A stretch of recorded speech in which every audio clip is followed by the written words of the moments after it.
Hello students.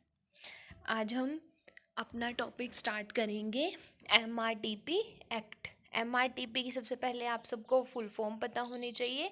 MRTP की full form क्या होती है? Monopolistic restrictive trade and practices. ठीक है, आज हम अपना ये वाला एक्ट कंप्लीट करेंगे।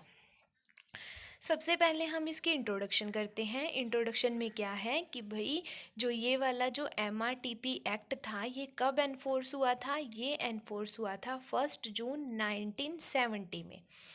उसके बाद जो ये एक्ट आया था इसकी मेन कंसंट्रेशन किस पे थी? मेन इसकी जो कंसंट्रेशन थी to prevent economic power, provide for control of monopolies and protect consumer inter. देखो, सबसे पहले इसके नाम से ही क्लियर होता है कि मोनोपोलिस्टिक इसका मेन कंसंट्रेशन क्या था कि लोग अपने पास जो मोनोपोली पावर क्रिएट कर लेते हैं उसके कंट्रोल्स को बचाना, किसी की भी मोनोपोली ना क्रिएट हो, और कस्टमर्स को बचाना। कस्टमर्स को कैसे बचाएंगे? क्योंकि अगर किसी के पास मोनोपोली पावर आ जाती है तो वो क्या करता है, वो अपनी पावर का मिसयूज़ करना शुरू कर देता है। तो इसने क्या किया, अपने कस्टमर्स को बचाना है, क्योंकि अगर अगर वो मोनोपोली आ गई तो अपने कस्टमर्स को इंटरेस्ट को ध्यान नहीं रखेंगे ना। क्या करेंगे, वो जितना उनका दिल करेगा वो उतने ही हाई प्राइस कर देंगे और अच्छी क्वालिटी का प्रोडक्ट ना यूज़ करेंगे। तो इन सब के लिए उसे बचाना। उसके बाद कहता है कि भाई आजकल क्या होने लगा है, जो एमआरटीपी एक्ट है ना उसका नेम अब चेंज कर दिया है। अब उसकी जगह एमआरटीपी एक्ट की जगह कौन सा एक्ट आ गया है? Competition act 2002। ठीक है, ये वाला एक्ट आया है एमआरटीपी एक्ट की जगह। उसके साथ साथ इसमें कुछ थोड़े बहुत चेंजेस भी आए हैं, क्योंकि देखो अगर एमआरटीपी एक्ट से वो कंपटीशन एक्ट हुआ है तो कुछ ना कुछ चेंजेस भी तो आए होंगे ना। तो इसके अंदर कुछ चेंजेस भी आए हैं। देन अब ये कहता है कि भाई इसके ऑब्जेक्टिव्स क्या होते हैं। जो एमआरटीपी एक्ट है उसके ऑब्जेक्टिव क्या है? सबसे पहला ऑब्जेक्टिव होता है to ensure that operation of the economic system does not result in the concentration of economic power in the hands of few. वही बात आती है कि किसी एक पर्सन की या बहुत ही कम पर्सन के हाथ में सारी की सारी पावर का जाना, उसे ये क्या करता है, रोकता है। ये चीज़ नहीं होनी चाहिए कि भाई सारी की सारी पावर किसी एक ही पर्सन के हाथ में हो। तो इसने क्या किया, उस चीज़ को रोक दिया है। To provide for control of monopolies, जो मोनोपोलीज का कंट्रोल है उसे भी इसने कंट्रोल किया है कि मोनोपोलीज का अकेलों का कंट्रोल ना हो। To prohibit monopolistic restrictive trade practices, इसने मोनोपोलिस्टिक को और रेस्ट्रिक्टिव ट्रेड पॉलिसीज़ को ख़त्म किया है। प्रोहिबिट का मतलब होता है ख़त्म करना। उसके बाद after the amendment of the act, इसके बाद ना इसमें कुछ अमेंडमेंट भी आई। मतलब देखो एक एक्ट आ गया तो वही एक्ट ऐसे ही कॉन्टिन्यूसली चलता रहा तो ऐसा तो नहीं होता ना। तो टाइम टू टाइम उसमें क्या होता है, उसमें कुछ ना कुछ अमेंडमेंट्स आती रहती हैं, कुछ चेंजेस आती रहती हैं। तो इसके अंदर भी ना इसमें अमेंडमेंट्स आई हैं जो कि 1984 में आई। अब फोर्थ ऑब्जेक्टिव वाज इंट्रोड्यूस, उसके बाद इसका फोर्थ ऑब्जेक्टिव बताया गया। फोर्थ ऑब्जेक्टिव क्या था? Regulation of unfair trade practices, कि अगर कोई अनफेयर ट्रेड प्रैक्टिसेस करता है, कुछ गलत काम करता है तो उसके लिए भी कुछ रेगुलेशंस इसने निकाले हैं कि भाई अगर कोई ऐसा गलत करता है तो उसके रिगार्डिंग उसे क्या पेनल्टीज़, क्या कुछ पे करना पड़ेगा। ठीक है, तो ये सारे क्या थे, ये हमारे एमआरटीपी एक्ट के ऑब्जेक्टिव्स थे। देन आता है एप्लीकेबिलिटी। एप्लीकेबिलिटी क्या होता है? देखो, जो ये आपका एमआरटीपी एक्ट है ना ये हर जगह इम्प्लीमेंट होता है। हर जगह मतलब कि पूरे के पूरे इंडिया में ये इम्प्लीमेंट होता है, सिर्फ जम्मू एंड कश्मीर को छोड़ के। और उसके बाद अब तो कुछ एक्ट ऐसे भी हैं जो कि अब जम्मू कश्मीर पे भी हमारे इम्प्लीमेंट होने लग गए हैं।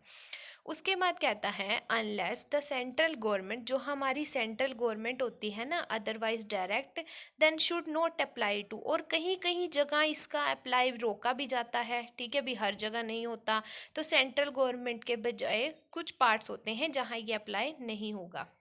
उसके बाद कहता है कहाँ कहाँ एप्लीकेबल होगा या कुछ कुछ पॉइंट्स देखो। एनी अंडरटेकिंग ओन्ड और कंट्रोल बाय गवर्नमेंट कंपनी, अगर किसी भी उसकी गवर्नमेंट के अंदर उसका कंट्रोल है या गवर्नमेंट ने उसकी अंडरटेकिंग की हुई है, पहला पॉइंट वो। दूसरा कहता है एनी अंडरटेकिंग ओन्ड और कंट्रोल्ड बाय द गवर्नमेंट, ठीक है। दूसरा पॉइंट भी यही बोलता है कि किसी भी चीज़ की अंडरटेकिंग आपने आपकी गवर्नमेंट ने की हुई है, उसने उसका कंट्रोल लिया हुआ है। देन थर्ड आता है कोई भी ओन या कंट्रोल करना कॉरपोरेशन, किसी भी कॉरपोरेशन ने किया हुआ है। कॉरपोरेशन कौन सी होनी चाहिए, नॉट बीइंग ए कंपनी, या वो सेंट्रल गवर्नमेंट की नहीं होनी चाहिए, स्टेट गवर्नमेंट की नहीं होनी चाहिए, इन सब में वो नहीं होनी चाहिए, ठीक है। नहीं तो क्या होगा, इन सब में उसने बोला है कि देखो these act shall not apply to, इन सब में ये एक्ट अप्लाई नहीं होता, क्योंकि गवर्नमेंट का है, गवर्नमेंट तो खुद ही अपने आप अपने कुछ रूल्स रेगुलेशंस बना के ही कुछ बनाती है ना, आगे कोई भी एक्ट निकालती है, तो जो भी और जगह सारी जगह ये कहाँ होगा, ये एप्लीकेबल होगा। आगे बोलता है एनी ट्रेड यूनियन, या कोई भी ट्रेड यूनियन या कोई भी एसोसिएशन जो कि आपके वर्कमैन का एम्प्लॉयज़ का होगा, जो किस लिए बनाया जाएगा, वो बनाया होगा for their own reasonable protection, अपने वर्कमैन की या एम्प्लॉयज़ की प्रोटेक्शन के लिए, क्योंकि देखो एक्ट बनाया ही किस लिए है, लोगों की प्रोटेक्शन करने के लिए ना। तो यहाँ पे भी ये क्या बोलता है कि जो भी उसने बनाया है, कोई ट्रेड यूनियन बनाया है या फिर कोई एसोसिएशंस बनाए हैं या कोई भी कुछ और बनाए हैं, उनका मेन पर्पस क्या है, उनका मेन पर्पस यही है कि भाई वो यहाँ पे हेल्प करेंगे लोगों की, उनको एक्सप्लॉइट नहीं होने देंगे। देन आता है कोई भी अंडरटेकिंग जो कि किसी इंडस्ट्री ने ली होगी, ठीक है, the management of which has been taken over, या किसी भी पर्सन ने ली है या बॉडी ऑफ पर्सन, मतलब काफ़ी सारे लोगों ने मिलकर ले ली है, under power by central government, और उनकी पावर किसके पास है, सेंट्रल गवर्नमेंट के पास है। देन अंडरटेकिंग ऑन बाय, या फिर उसकी अंडरटेकिंग किसने ली हुई है, कोऑपरेटिव सोसाइटी ने ली है, जो कि कहाँ रजिस्टर है, सेंट्रल के पास, प्रोविजनल के पास, या स्टेट एक्ट के पास, ठीक है। इन सब के पास जो है उसकी अंडरटेकिंग है, या उसने उसको ओन किया हुआ है, उसी ने उसे लिया हुआ है, या कोई और फाइनेंशियल इंस्टीट्यूशंस भी हो सकते हैं, ठीक है। तो ये सारे कहाँ हैं, यहाँ सब पे आपके क्या होगा, ये अप्लाई हो सकता है। देन आता है देखो MRTP एक्ट हम कर रहे थे, उसके बाद बोलता है एक होता है MTP। MTP क्या होता है, मोनोपोलिस्टिक ट्रेड प्रैक्टिसेस। ये क्या होता है, मोनोपोलिस्टिक ट्रेड प्रैक्टिसेस एक ऐसा है कि is that which represent abuse of market power. यहाँ एक जो आपकी मार्केट है वो क्या करती है, अपनी पावर को ना अब्यूज करना शुरू कर देती है, गलत करना शुरू कर देती है। किस किस चीज़ में गलत करती है वो, या तो वो प्रोडक्शन गंदी कर देगी, प्रोडक्शन अच्छी नहीं कर पाएगी, मार्केटिंग ऑफ गुड्स, गुड्स की मार्केटिंग अच्छी नहीं कर रही होंगी, या एडवर्टाइजिंग गलत दे देंगी, ठीक है। एंड सर्विसेज बाय एलिमिनेटिंग, या जो वो सर्विस दे रहे हैं, एलिमिनेटिंग पोटेंशियल कॉम्पिटिटर्स, ठीक है। अब एलिमिनेट कर देते हैं अपने जो उनके कॉम्पिटिटर हो सकते हैं, उन्हें एलिमिनेट कर देते हैं, या क्या करेंगे, अपने प्रोडक्ट का बहुत ज़्यादा हाई प्राइस चार्ज कर देंगे। प्रिवेंटिंग और रिड्यूसिंग कंपटीशन, कंपटीशन को कम कर देंगे, टेक्निकल डेवलपमेंट में लिमिट लगा देंगे, और अपने प्रोडक्ट में कुछ मिलावट कर देंगे, ठीक है। ये क्या हो सकती हैं, जो जो वो प्रैक्टिसेस कर सकते हैं, ठीक है, जो गलत काम वो कर सकते हैं, प्रैक्टिसेस है ना, ये बात बताई है कि भाई ये सब कुछ होता है, ये किया जाता है, तो ये सारे वो क्या कर सकते हैं, ये आपके हमारा इसने बताया है कि ये काम इसके अंदर किए जाते हैं, कि कैसे उसने मोनोपोली तो उसकी बन गई, कुछ गलत काम कर रहा है ना, उसके बाद वो अपनी पावर्स को मिसयूज कर रहा है, तो ये पावर्स उसने बताई है, ये गलत एक्टिविटीज उसने बताई कि जो वो करता है, ठीक है।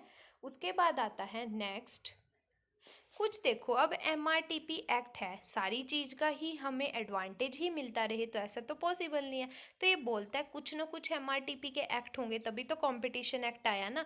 तो वो कहता है कि भाई ड्रॉबैक्स क्या हैं MRTP एक्ट के, सबसे पहले पुअरली रिसोर्स कमीशन, एक तो यहाँ पे रिसोर्स जो है ना वो बिल्कुल अच्छे नहीं है, उनका जो कमीशन वाला सिस्टम है वो बिल्कुल अच्छा नहीं है। सेकंड कहता है इनएडिक्वेसी इन डीलिंग, और इनएडिक्वेसी आ जाती है, अच्छे से डीलिंग नहीं होती, एफिशिएंटली काम नहीं करते, अपने काम को अच्छे से नहीं करते हैं due to lack of definition. एक तो हर चीज़ की डेफिनेशन क्लियर नहीं होती, हर चीज़ का मीनिंग नहीं बताया जाता, and cumbersome procedures and square resources, और जितने भी प्रोसीडर्स हैं या कुछ एक्स्ट्रा रिसोर्सेज, कम रिसोर्सेज हैं सॉरी, तो उन्हें भी वो क्या करते हैं, अच्छे से यूज़ नहीं कर पाते, या जिसके पास मोनोपोली आ जाती है वो अच्छे से उसका यूज़ नहीं करता। तो ये सारे क्या है, इसके डीमेरिट्स हैं। उसके बाद absence of specification of identification anti competitive practices. देखो कमी होती है, क्योंकि अब हर चीज़ तो उसने डिफाइन नहीं की, तो यहाँ क्या बोलता है कि भाई कमी है यहाँ पे किस चीज़ में, एंटी कॉम्पिटिटिव प्रैक्टिसेस। उन्हें बताना चाहिए कि भाई क्या काम वो अपने कॉम्पिटिटर को देख के कर सकते हैं, क्या उन्हें कैसे करना है, लेकिन वो सब कुछ यहाँ है ही नहीं, वो इन्होंने डिफाइन ही नहीं किया।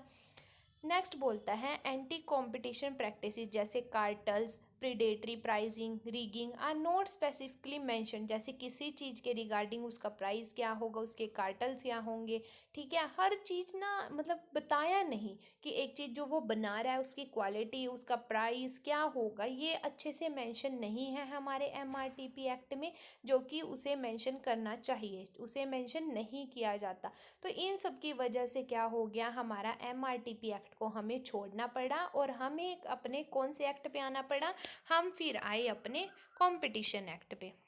देन कहता है कि इसका कंक्लूजन क्या निकलता है।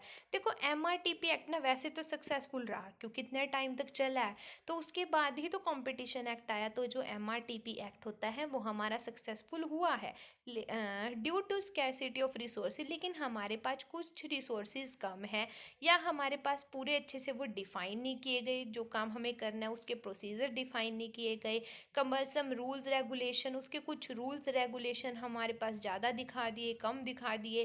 The act was not as an effective it was suppose to be, जितना हमने सोच के ये एक्ट स्टार्ट किया था उतना अच्छा ये एक्ट नहीं एप्लीकेबल हो पाया। Also the changing economic and trade environment. देखो उसके बाद कहते हैं कि जैसे जैसे अब हमारा इन्वायरमेंट चेंज हो रहा है, इकोनॉमिक इन्वायरमेंट भी चेंज हो रहा है, साथ के साथ हमारा बिजनेस का इन्वायरमेंट भी चेंज हो रहा है, तो ये सब कुछ कहाँ आया, न्यू इकोनॉमिक पॉलिसी में आया। तो उसके लिए ही हमें MRTP एक्ट में भी कुछ चेंजेस लेके आने पड़े, क्योंकि जब पॉलिसीज ही चेंज हो गई तो आपका एक्ट कैसे चल जाएगा, आपको एक्ट में भी चेंजेस लेके आने पड़ेंगे। तो इसीलिए हमारे यहाँ पे हमें कुछ चेंजेस लेके आने पड़े इस एक्ट में, ठीक है। हाँ जी क्लास, MRTP एक्ट हमारा इतना ही था। अगर किसी को भी कोई भी डाउट हो देन आप मेरे को कमेंट सेक्शन में बता सकते हो, मैं आपका डाउट ले सकती हूँ, ठीक है। Okay class, thank you.